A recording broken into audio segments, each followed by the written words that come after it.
profondeur, non seulement dans la respiration, mais tout simplement aussi dans la présence à soi-même. Nadi Shuti nous oblige à aller plus bas à l'intérieur de nous. Ferme la narine droite. Ouais, très bien. C'est l'annulaire. Hein? Expiration, narine gauche. Grandissez-vous. Rentrez votre menton. Relâchez l'épaule droite.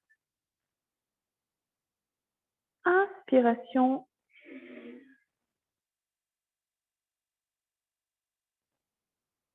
On change de narine. Expiration, narine droite.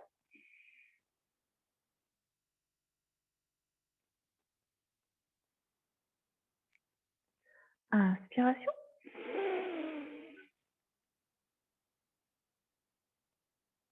Changement de narine. Expiration, narine gauche.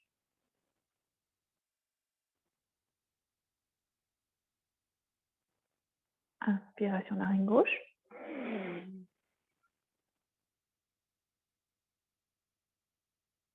Changement de narine. Expiration, narine droite.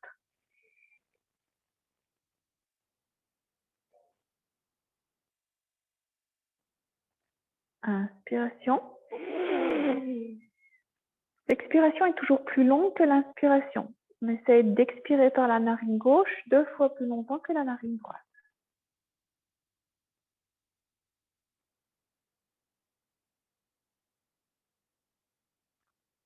Inspiration narine gauche, rapide.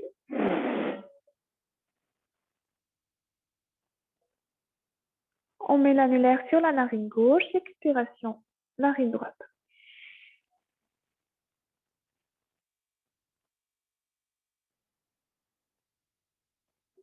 Inspiration.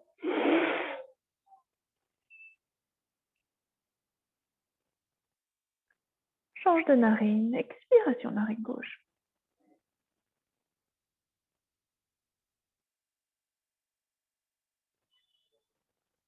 Pensez aux pauses respiratoires après l'expiration.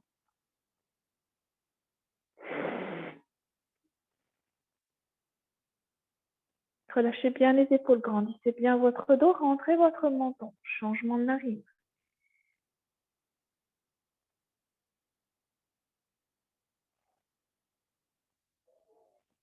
Inspiration.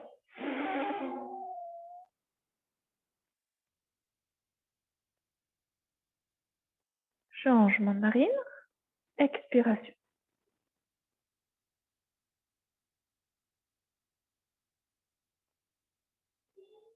Inspiration.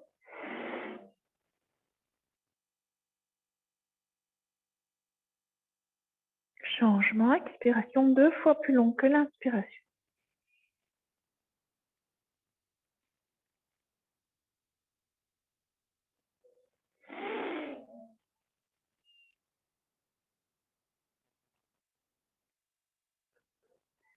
Pensez à la rétention de respiration après l'expiration.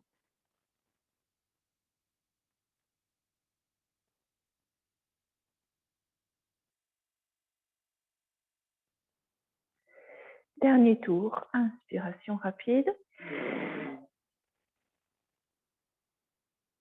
Changement de narine, expiration.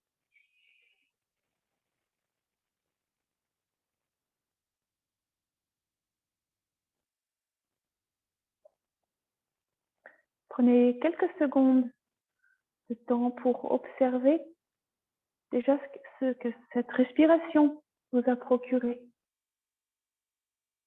Vos poumons qui ont mieux respiré.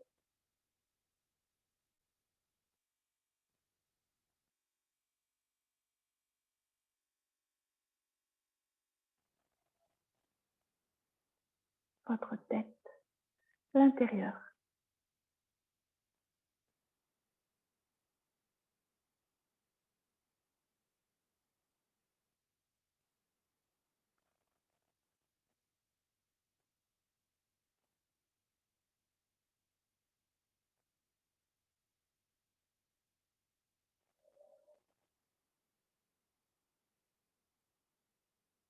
La paix, d'après Sri Aurobindo, c'est la première chose que l'on doit développer pour avoir un cheminement spirituel stable et qui dure dans le temps. Il décrit comme 5 étapes. D'abord, installer la paix. Ensuite, amener de la lumière spirituelle. Puis, il y a la force qui arrive lorsqu'on est clair intérieurement, lorsqu'on décide de faire quelque chose, il y a une force qui se met en place. Ce n'est pas la force de la volonté, mais la force spirituelle d'une personne. Puis il y a la connaissance. Point numéro 4. La connaissance, c'est tout ce qui touche à l'intuition. Lorsqu'on a une idée de génie, ce n'est pas quelque chose qu'on a appris à l'école.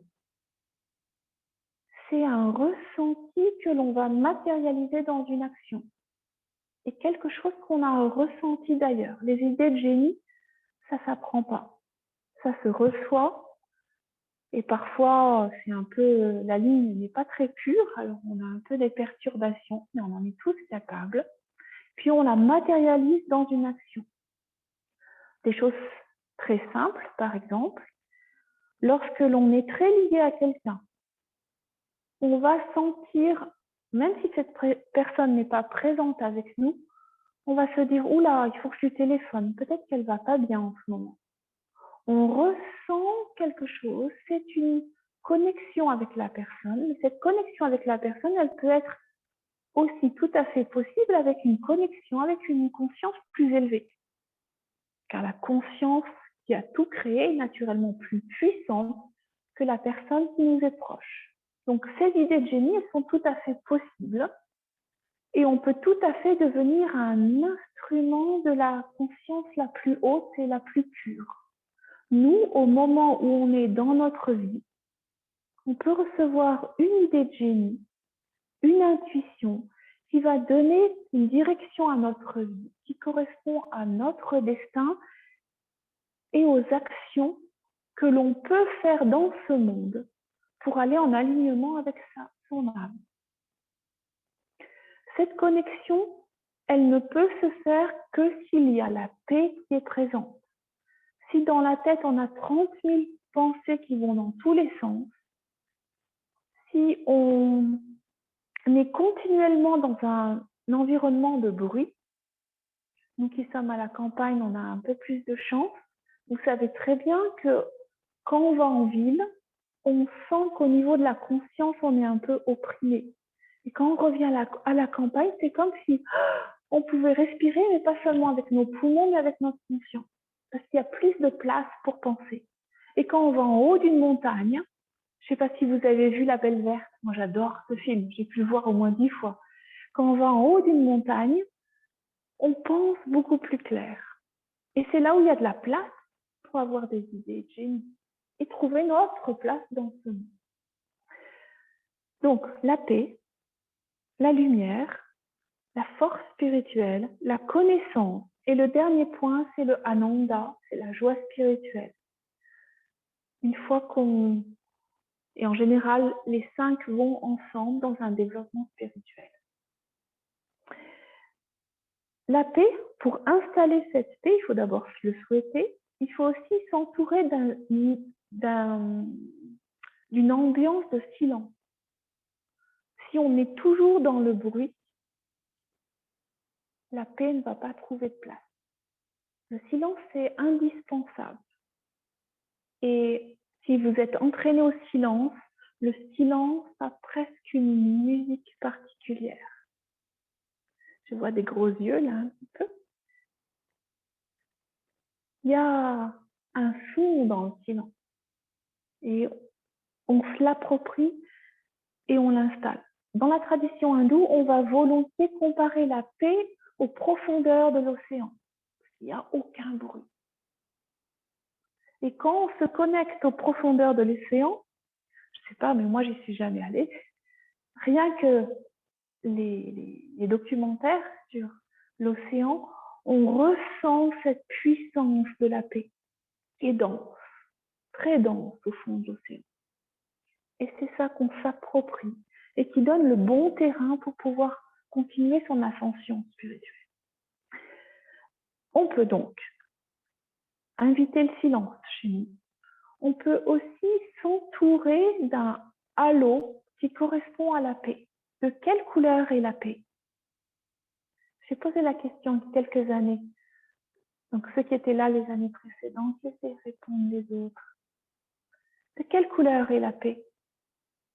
C'est pas du tout un examen, parce qu'on peut avoir une perception très différente d'une personne à l'autre. Votre réponse sera juste pour vous. Johanna? Blanc? Céline? Blanc? Gaëlan? Blanc, toi aussi? Simona? Et toi? Nadine? Ouais. En général, ça passe du blanc au bleu clair. Denis? Vert. Vert foncé? Clair. Très clair ou un peu clair? Très clair. Comme l'air. Et toi? Blanc? Nassima? Toi aussi, c'est du blanc. On peut inviter le silence, s'entourer de la couleur qui correspond pour nous à une ambiance de paix. Si on installe chez nous, peut-être pas toute la maison, mais un petit endroit qui a cette ambiance-là de silence, de cette couleur qui correspond à la paix, rien que de passer à travers cet endroit, on va pouvoir s'en imprégner à chaque fois un peu plus. Lorsque l'on invite la présence du sacré, on peut aussi la matérialiser dans ce qui lui correspond. La beauté est un aspect du divin.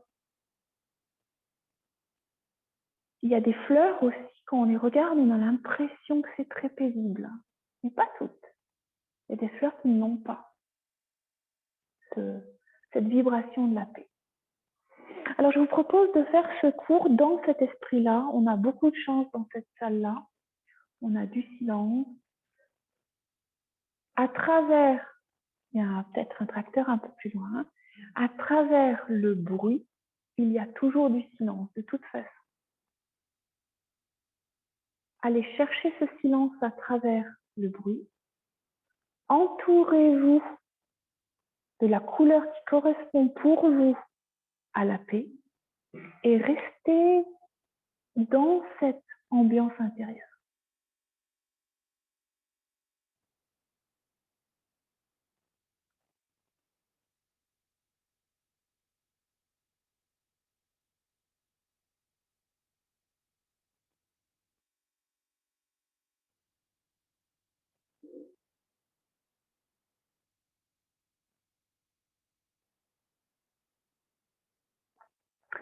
On va passer à la salutation au soleil que vous connaissez tous bien. Et comme le corps connaît les mouvements, notre concentration va pouvoir être plus profonde sur la paix, justement.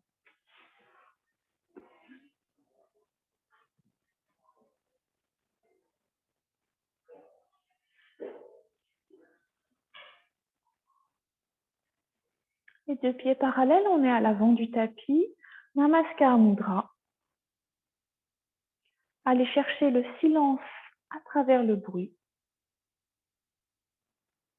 Entourez-vous de la couleur de la paix.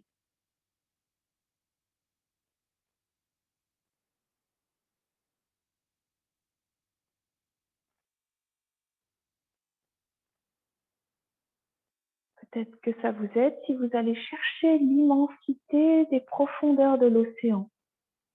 Ce calme dans ces profondeurs vous inspire peut-être la paix.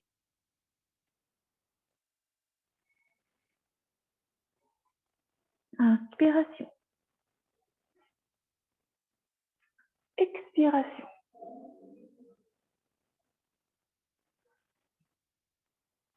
Pied droit derrière. Inspiration. Expiration. Inspiration, on pose les genoux. Expiration, posture de l'enfant. Prenez une grande respiration. Le nez glisse le long du tapis, Ashtanga Namaskar. Inspiration Cobra. Expiration Montagne. Pied droit devant. Entre les deux mains, regardez devant. Descendez bien le bassin. Pied gauche devant.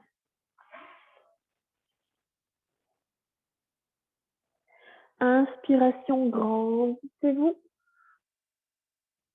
Expiration, descendez. Descendez bien les épaules. Retrouvez une respiration profonde. Allez chercher le silence à travers le bruit. Entourez-vous de la couleur de la paix. Soyez dans l'immensité de l'océan.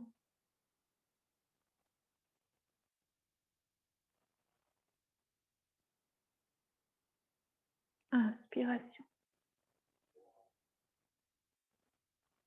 Expiration. Gardez vos genoux. Pied gauche derrière. Inspiration. Pied droit derrière. Inspiration, posez vos genoux. Expiration. Prenez une grande respiration.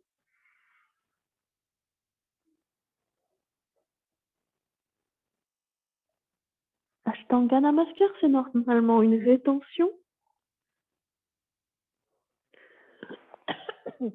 Inspiration Cobra. Expiration Montagne.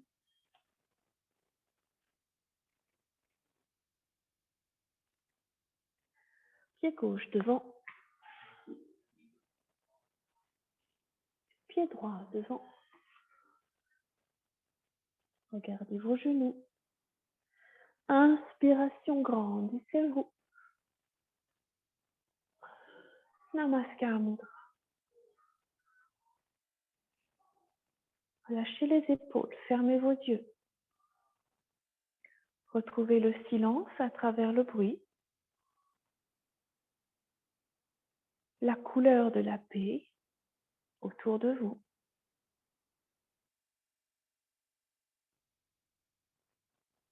Inspiration. Expiration. Pied droit derrière.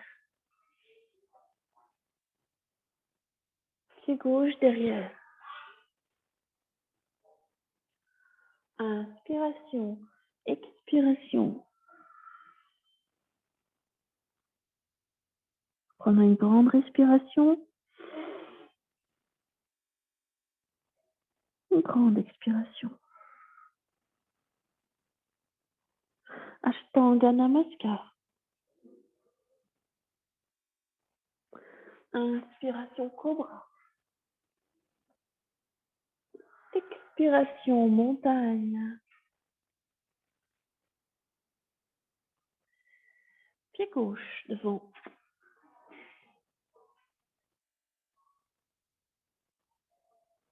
Pied droit devant. Inspiration. Expiration.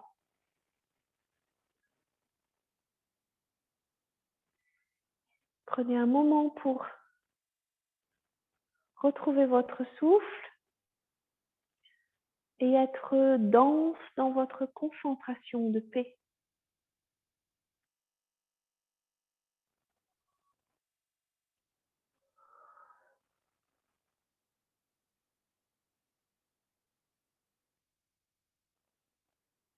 L'une des postures qui est la plus paisible, c'est juste la posture de l'arbre. Je sais qu'on l'a fait juste avant les vacances. On va la refaire. Pied gauche devant. Pied droit. Est-ce que tu peux te décaler un petit peu là, Denis, à droite, avec ton tapis? Ouais. Merci. Pied droit au niveau de la cheville. Évitez que la hanche passe sur le côté, ramenez-la. Au niveau du genou, au niveau de la cuisse.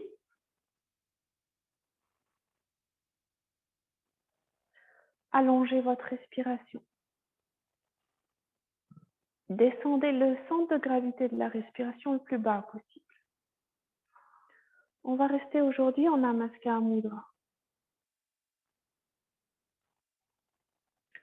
Vos yeux sont d'abord à l'horizontale, puis après ils descendent par terre et ils se mettent au bout du nez pratiquement. Et si vous vous sentez bien stable, fermez les yeux. On ne change pas de jambe, Gaëlan. Reste avec la même jambe. C'était celle-ci? T'as fait celle-ci? Ok, pardon.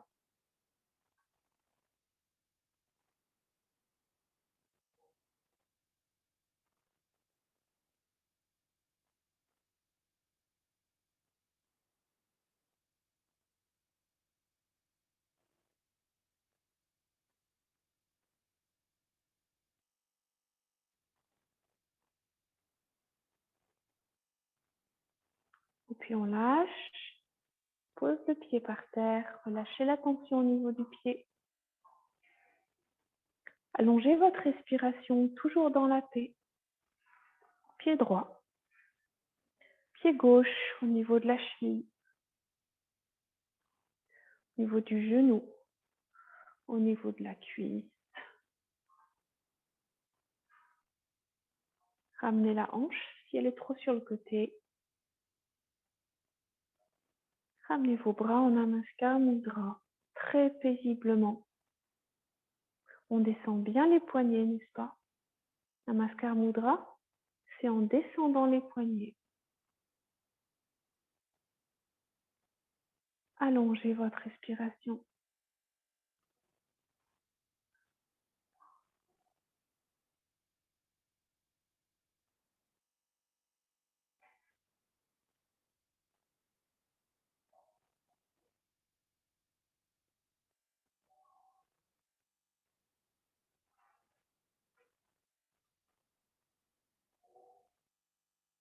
Pour ceux qui peuvent, on ferme les yeux paisiblement.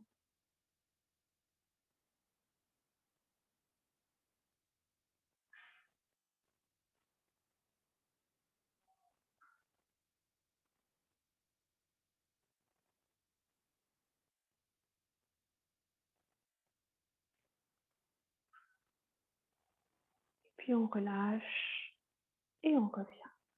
Relâchez la tension au niveau du pied.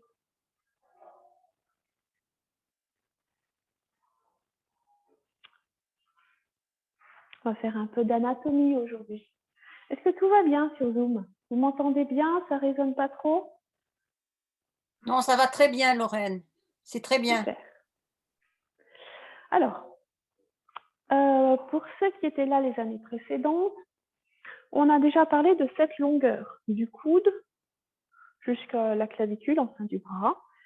Si notre bras, notre coude, j'espère qu'avec mon chignon vous voyez, si notre coude passe au-dessus de la tête, parce que vous voyez, moi j'ai un petit peu de place au-dessus de la tête quand je mets mon bras comme ça. Lorsqu'on va faire un poirier, on va avoir moins de chances d'écrabouiller les cervicales. Certaines personnes vont avoir cette distance-là beaucoup plus courte, enfin j'exagère comme ça, du coup le poids va être beaucoup plus sur la tête. Ça on avait vu les années précédentes. Est-ce que vous voulez vérifier vous-même où est votre coude? Si votre coude passe au-dessus de la tête, donc par exemple, regardez Florence, il passe carrément au-dessus de la tête. Et regardez Denis aussi. Je ne sais pas si vous voyez, il y a presque tout ça au-dessus de la tête. Nadine aussi d'ailleurs.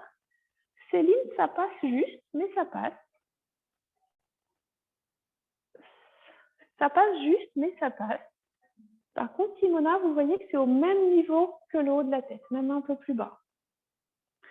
Donc ça, pour contrer ça, on va avoir vraiment besoin de soulever les épaules. C'est ce qu'on fait dans la demi-posture avant le poirier pour être sûr que ça va. D'accord? Donc déjà, ceux qui ont cette distance-là, ils partent sur une longueur d'avance. Puis ceux qui n'ont pas la distance-là, ils ont le droit de mettre plus longtemps de faire un poirier. Mais il y en a qui ont encore plus, qui sont carrément en dessous de la tête. Ça existe aussi. Il y a un homme dans mes cours qui est comme ça. Et lui, on ne fait pas de poirier avec lui. Ça serait carrément dangereux. Donc déjà, à ça, on peut voir si la personne va s'en sortir ou pas. Alors après, on avait vu aussi, j'ai un petit trou, c'est possible que j'ai un trou? Comment c'est possible? Ok, j'ai pas mes papiers, super. Bon, écoutez, il y en a un autre qu'on a déjà vu, mais je sais plus. En tout cas, on va continuer. On va se mettre accroupi. Donc déjà ça, on avait vu que cet angle-là, du pied jusqu'au tibia, il n'est pas pareil pour tout le monde. Il y en a qui vont être très à l'aise. On va regarder à l'extrême, regardez Gaëlan, la petite derrière. Vous voyez que l'angle du pied au tibia, il est très petit. Par contre, regardez Florence ou regardez Nassima comme elle s'envoie. Elle, l'angle, il est très grand. Vous voyez de quel angle on parle? Vous me suivez? Il est tellement grand pour Nassima qu'elle préfère rester sur la pointe des pieds parce qu'elle ne peut pas autrement tomber derrière. Florence, par contre, elle adopte la technique du canard. En ouvrant les pieds sur le côté, ça lui permet de rester un peu plus assis. Donc, n'hésite pas à se mettre contre le mur. Après, la longueur des bras. Ah, ça y est, je me rappelle celui qui nous manque. La longueur des bras, elle n'est pas la même pour tout le monde non plus. Par exemple, lorsqu'on se met, on reviendra accroupi après, lorsqu'on se met à genoux, les mains fléchies, certaines personnes vont pratiquement toucher par terre. Et d'autres vont être très en haut. Donc, regardez, c'est de nouveau Nassima? Ouais, pratiquement. Regardez, Nassima, elle est presque à 15 cm du sol. D'accord? On va aller en Nadine, elle est presque par terre, par contre. Il ne manque pas beaucoup pour être par terre. Donc ça, il y a des postures que je fais. Celle-ci, je la fais vraiment jamais, celle-ci. On est là comme ça, on se penche et on soulève les pieds. Donc naturellement, quand on a des grands bras comme Nadine, ça va être plus facile. Des gens comme moi, comme Nassima et comme pratiquement tous, on va être obligé de se pencher en avant parce que nos bras ne touchent pas par terre. Ou de prendre des briques. Moi, je ne suis pas une adepte du matériel accessoire. C'est vraiment Iyengar, c'est légal Iyengar, je ne suis pas une adepte d'Iyengar. Puis bon, la posture, elle est intéressante pour la musculature, mais autrement, pas grand chose d'autre. Donc, la longueur des bras. Il y a aussi la longueur du fémur, là. Cette longueur-là, elle n'est pas pour tout le monde pareil. Quand je me mets accroupi, moi, j'ai le bras qui va passer facilement, que vous me voyez sur Zoom, il faut que je recule. Mon bras va passer facilement au-dessus du genou. Donc, pour ceux qui ont du mal, vous pouvez laisser une jambe pliée.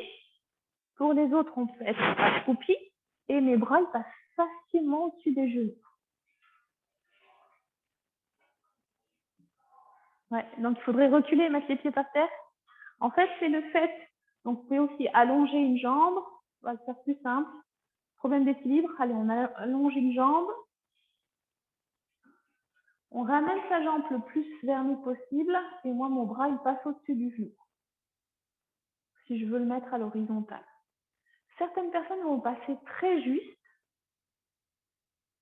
Ben, par exemple, Gaëlan, regarde, si tu mets ton bras à l'horizontale, descends, descends, descends, descends, descends. Descends bien. Elle touche carrément le genou. On n'a pas, elle a cet os-là qui est très long. Ça veut dire que pour les personnes qui vont passer nettement au-dessus du genou, quand on fait cette posture-là, en tournant sur le côté, le dos va pouvoir rester relativement droit. Mais si on est plus bas, notre dos il est complètement rond. Vous voyez ce que je veux dire? Si mon bras passe au-dessus, c'est mon cas, je peux avec un dos relativement droit faire une torsion. Il n'y aura pas de bosse vraiment. Mais si mon os là est très grand, quand je les pose comme ça, je suis obligée de me courber, hein, c'est ce que j'exagère dans le penchant. Donc moi, ma posture, elle va pas être jolie, mais je suis pour rien. C'est juste parce que l'os là est très long. Vous me suivez? Et c'est les proportions par rapport au fond. Donc cette posture, on va y aller. On plie la jambe droite, la jambe gauche, idéal. Le bras, l'autre bras par dessous.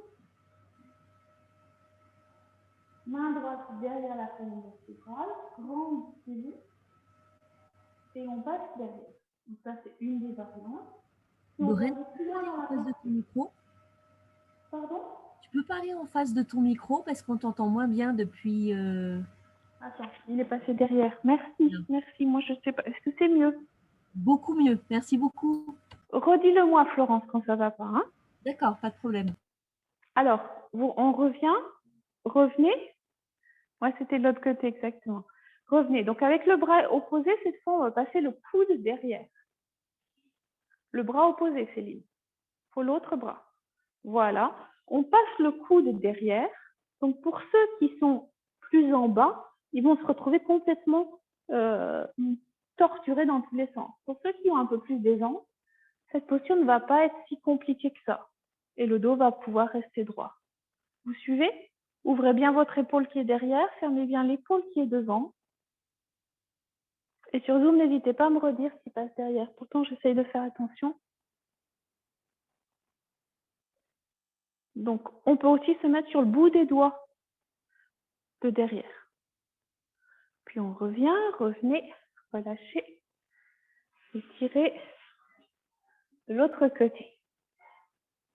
On plie la jambe, on la ramène bien vers nous. On grandit son dos pour commencer.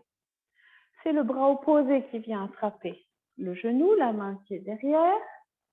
On regarde derrière. Jusque-là, tout va bien. Si on veut aller plus loin, revenez. On passe le coude, cette fois derrière le genou. Voilà. On se met ou sur la main plate ou sur le bout des doigts. La main est bien droite, on regarde derrière. Rajoutez un petit sourire pour les murs, ça va changer. Redressez votre main. Florence, redresse ta main, à part si ça te fait mal. Et la paume de la main, regarde sur le côté, Nassima aussi. Voilà, en la ramenant. Allongez votre respiration. Et on revient. Toujours avec cette histoire de longueur d'os ou de bras. Lorsqu'on est dans une des postures, on va le faire ensemble après.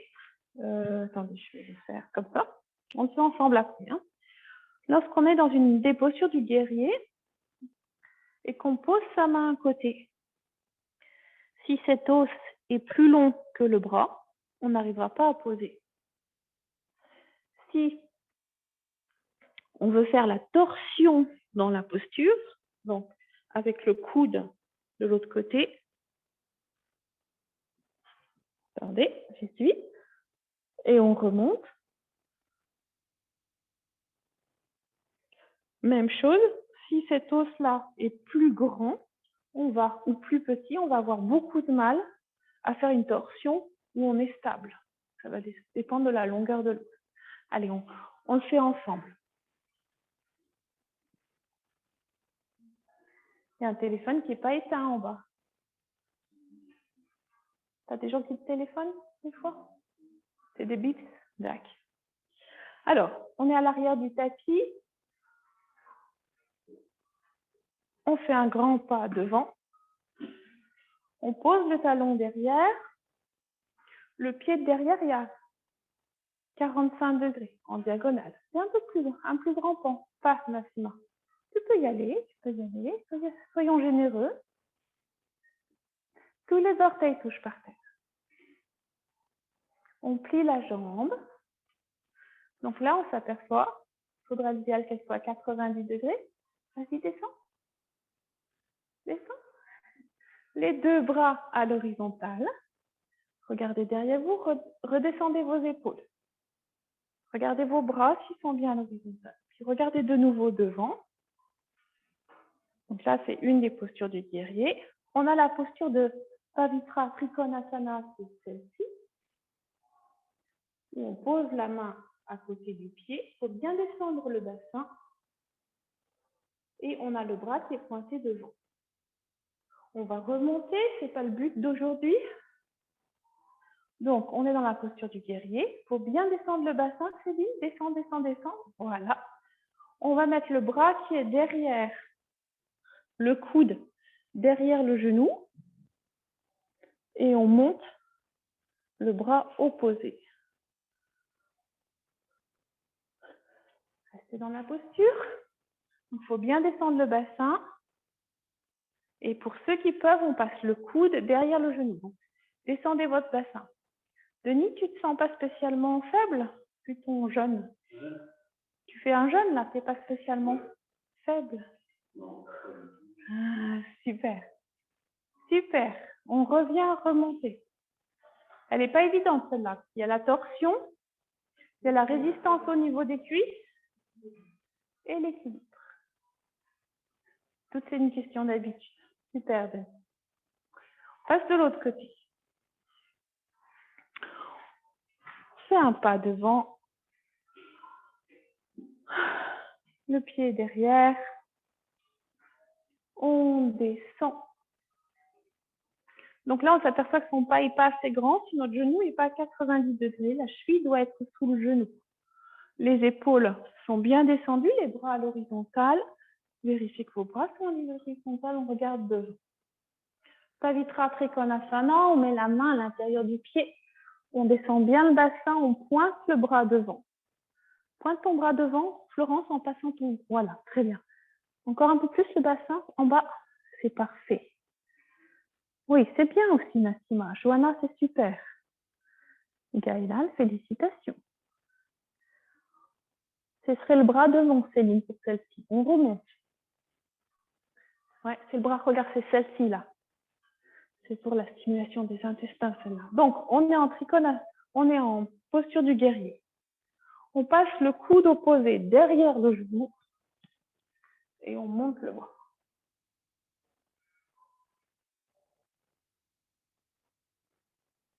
Allongez votre respiration.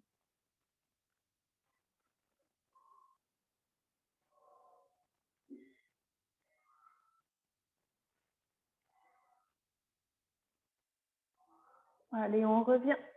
On se retrouve en posture du guerrier. On remonte et on revient. Ouais, et puis c'était les vacances. Je ne sais pas si vous avez fait du yoga tous les jours, mais on ne dirait pas. Moi non plus. Moi, j'ai fait des murs. Je fais du yoga tous les jours. Alors, c'est bon? Retrouvez votre sentiment de paix intérieure. Écoutez le silence à travers le bruit. Entourez-vous de la couleur de la paix.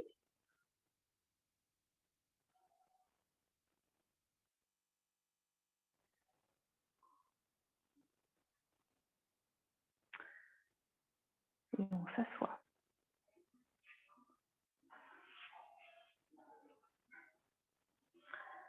Donc, je vous rappelle que les postures, pour qu'il y ait une action sur les organes, il faudrait les tenir pour un débutant 3 minutes. Pour une personne un peu avancée, 5 minutes. Pour une personne très avancée, jusqu'à 15 minutes ou plus. C'est pas facile de tenir 3 minutes. Mais certaines postures, c'est quand même plus facile. Donc, le Paschimotto Asana, pareil que je le dis comme une chinoise, que mon accent pour celui-là est terrible. Inspiration, grandissez-vous. Fléchissez les pieds. À l'idéal, les talons se soulèvent. Ce serait l'idéal. On descend. On passe les mains par-dessus les pieds. Les doigts vont chercher la voûte plantaire en soulevant les talons. On relâche la tête. On regarde ses genoux. Et moi, je compte 3 minutes. Prenez le temps de respirer, d'écouter le silence.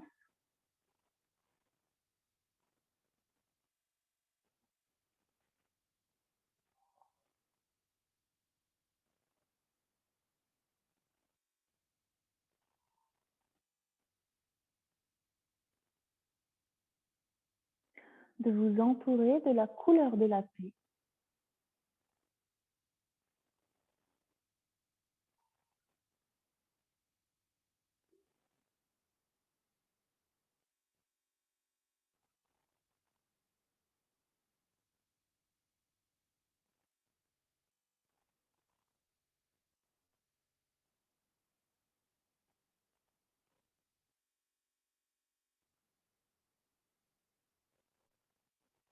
Ça fait 1 minute. Allongez votre respiration. Ne laissez pas vos pensées aller dans tous les sens. Donnez-leur une direction paisible. Proposez-leur l'immensité de l'océan, la profondeur de l'océan.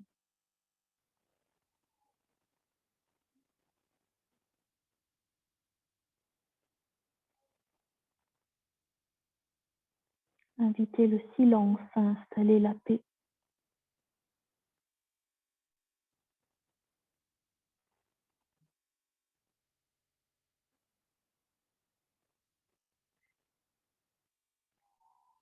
Peut-être que vous pouvez aller un peu plus loin sur les pieds maintenant. Le corps s'est étendu et détendu. Passez vos mains un peu plus loin sur vos pieds.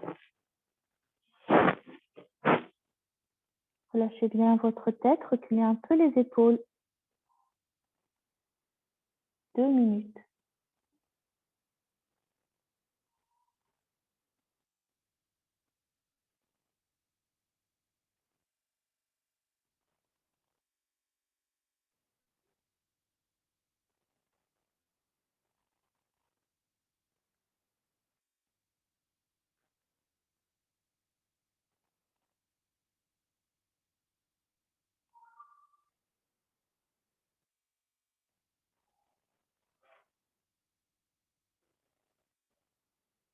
Si des pensées passent, laissez-les passer, ramenez votre concentration sur la paix.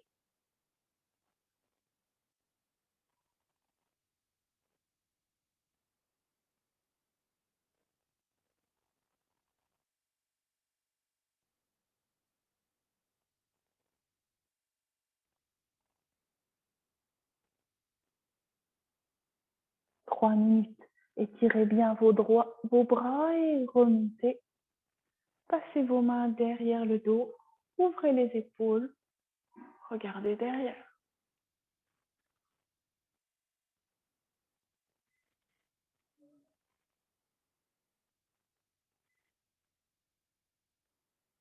Allongez votre respiration.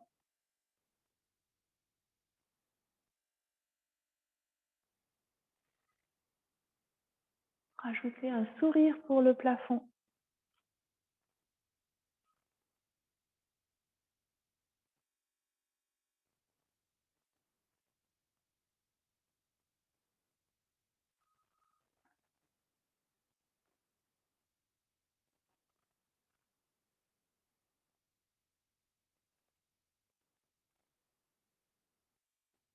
Et puis on va revenir doucement. Ça fait 1 minute. Déroulez vos épaules si nécessaire.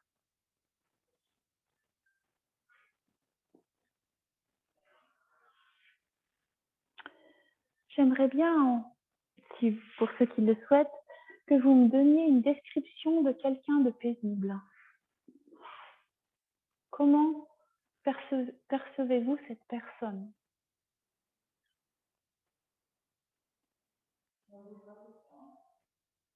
Oui. Elle est stable. Oui. Pourquoi? Pourquoi est-ce qu'on bouge tout le temps? C'est les nerfs. C'est les nerfs. Hein? Vous savez, les gens qui... Hein? Ça vous énerve juste d'être à côté. Hein? Quand les nerfs sont à fleur de peau, il y a l'énergie pranique qui est toujours en mouvement, qui est instable et qui va se répercuter sur tout le corps.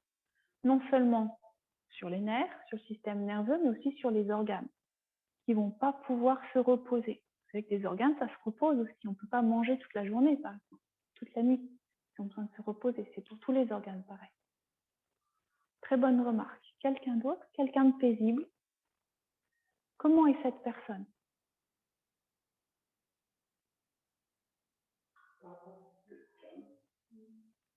Elle est calme, tout à fait. Elle ne parle pas beaucoup. Pourquoi est-ce que quelqu'un... Avec un Oui, sourire. Avec un sourire. avec un sourire. Il y a Anne qui dit avec un sourire, qui est possible aussi. La personne n'est pas perturbée au niveau des émotions. Florence faisait la remarque, elle ne parle pas beaucoup. Pourquoi est-ce que parfois on a besoin de parler beaucoup? C'est très féminin. C'est très féminin. Hein? Denis fait un grand sourire. Pourquoi nous, les femmes, des fois on se met à être des pitiés? Il y a des personnes qui sont quand même moins pitiés que d'autres. Ah, quand même. Une femme, ça a besoin d'exprimer ses émotions dans la parole. Un homme n'a pas vraiment besoin. Un homme, il va se retirer dans sa caverne pour digérer les problèmes. Et quand une fois qu'il les a digérés, il revient. Tout le monde n'est pas fait pareil, mais en général, c'est ça. Une femme, c'est pas là le moment de l'enfermer dans une pièce, dans une caverne, quand elle a des problèmes émotionnels. Elle appelle sa copine, elle appelle sa maman et elle lui raconte ses malheurs. Le fait qu'il y ait une perturbation au niveau du corps émotionnel, c'est de nouveau les énergies praniques, ça bouge dans tous les sens et ça a besoin de sortir quelque part. Ce n'est pas spécialement que ça soit utile de parler avec quelqu'un. Mais cette énergie qui est instable, elle a besoin de sortir quelque part. Ça, c'est très féminin. Alors que l'homme, il va se retirer, il va attendre que cette perturbation se repose et après, il revient dans la vie normale. Très masculin. Alors, on était avec une personne paisible, elle bouge pas beaucoup, elle est tranquille, elle est calme. Donc, elle parle pas beaucoup. Est-ce qu'il y a encore autre chose? Elle a un visage détendu. Les expressions du visage sont aussi une répercussion des émotions. Une personne qui est extrêmement paisible aura un visage éclairé, relâché. Je ne sais pas si vous avez eu la chance de voir quelqu'un après une retraite spirituelle de déjà 3 jours, c'est pas mal, mais sur plusieurs semaines ou plusieurs mois. Est-ce que vous avez déjà eu cette chance? Moi, je l'ai eu. Je fais partie des gens qui ont eu beaucoup de grâce dans leur vie. Je n'ai pas reconnu la personne après 3 mois. Et je savais qui c'était. Je savais qui c'était. Et je n'ai pas reconnu la personne. Tellement elle était lumineuse et son visage était ouvert. J'en ai des frissons quand j'en parle. Les traits du visage vont parler de cette clarté intérieure. Et naturellement, dans une vie de tous les jours, dans l'action de la vie, on n'a pas ça. Mais vous allez pouvoir retrouver un tout petit peu de ça lorsque les gens ont eu de très bonnes vacances. Il y a quelque chose sur le visage. On retrouve aussi ça lorsque les gens vont faire de la montagne après une journée de rando. Il y a une clarté qui est là, mais qui part après quelques jours. Il faudrait pouvoir la garder. Et c'est en installant cette paix. Je vous propose de rester assis confortablement, de remettre vos chaussettes, votre pull si nécessaire, de vous asseoir confortablement. Oui, vous avez moins de posture que d'habitude.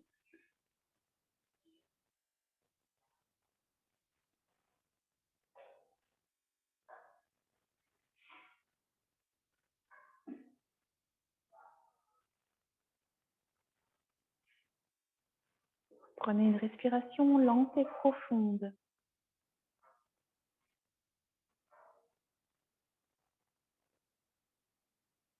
En allongeant notre respiration, c'est l'énergie pranique que l'on stabilise. C'est les nerfs que l'on calme.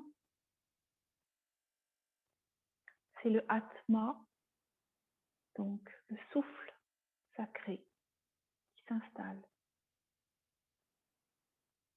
Allongez votre respiration.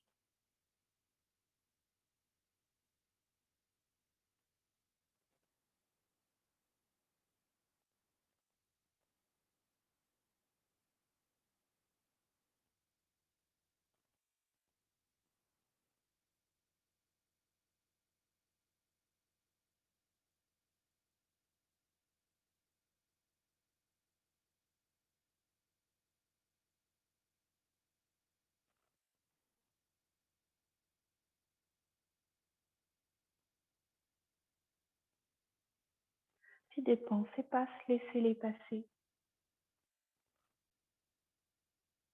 Et dirigez votre écoute vers le silence.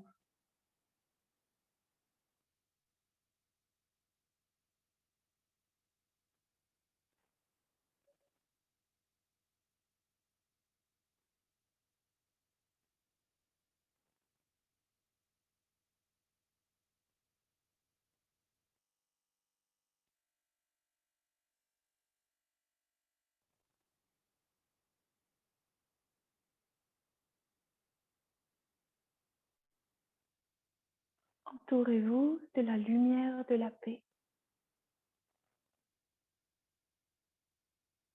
Faites que toute votre aura soit colorée de la lumière de la paix.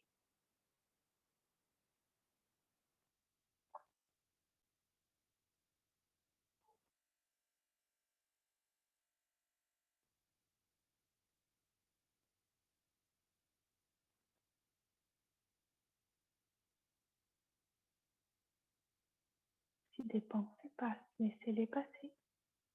Écoutez le silence, même si c'est à travers le bruit.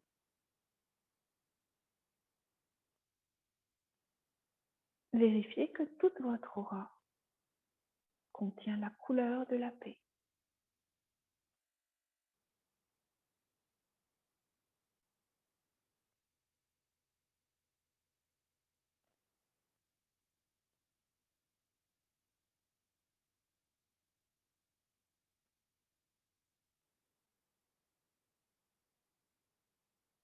Faites circuler cette paix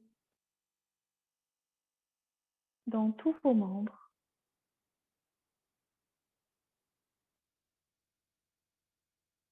jusqu'au bout des doigts, jusqu'au bout des pieds. Apportez du calme, de la paix, de partout dans votre corps.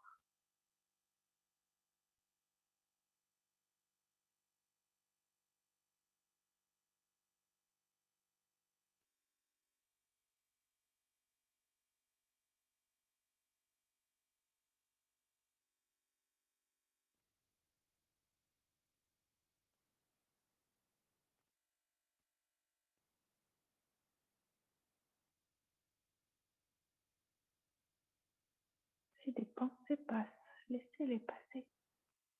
Retrouvez la paix, la clarté intérieure.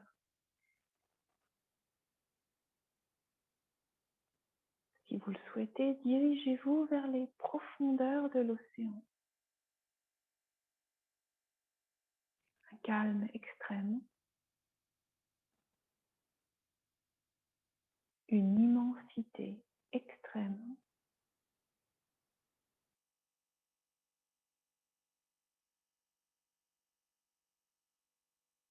Là où le temps s'arrête.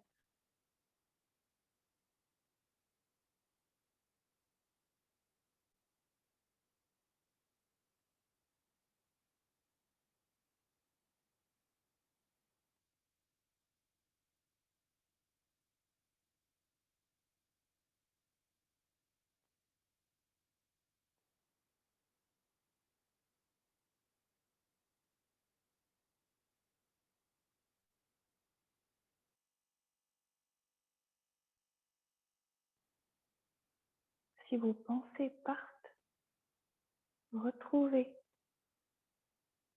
la couleur de la paix, le silence à travers le bruit,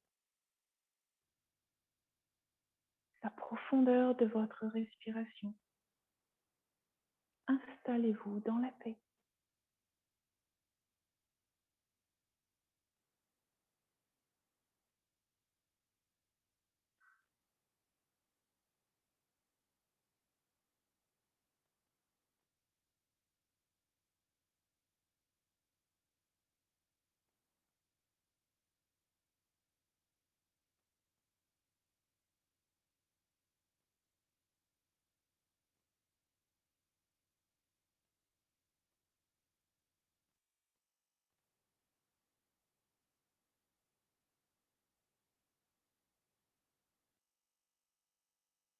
de telle manière qu'il n'y ait qu'un seul mot à l'intérieur de votre esprit, de votre cœur, la paix.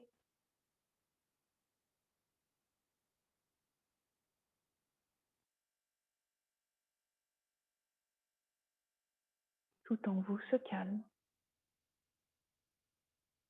Tout en vous prend la couleur de la paix.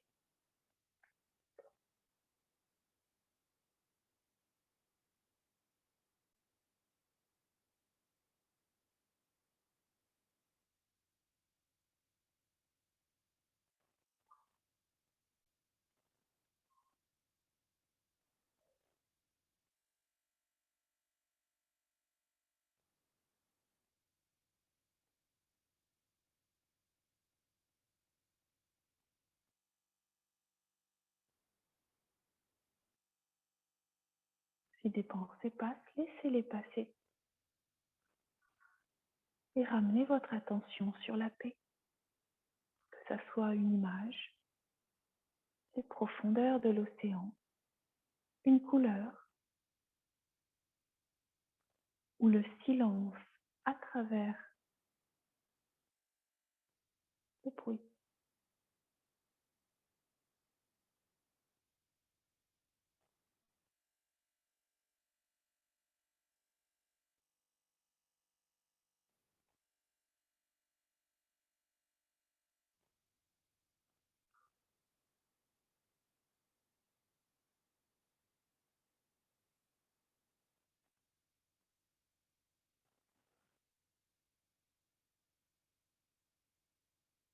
Tout doucement, on va tirer les orteils et les doigts.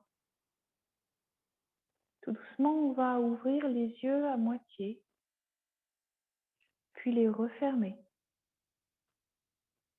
Et immédiatement retourner dans cette ambiance de paix. Que ça devienne une habitude. Dès qu'une action est finie, hop, on retourne dans la paix.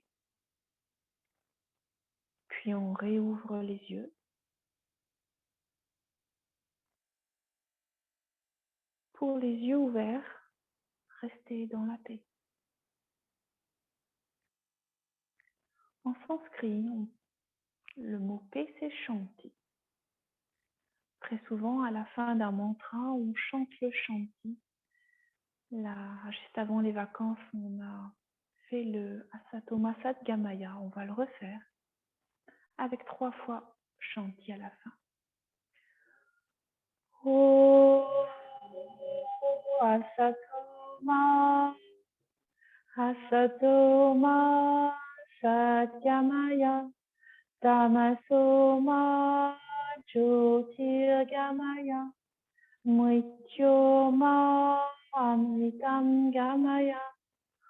Oh, Shanti, Shanti, Shanti.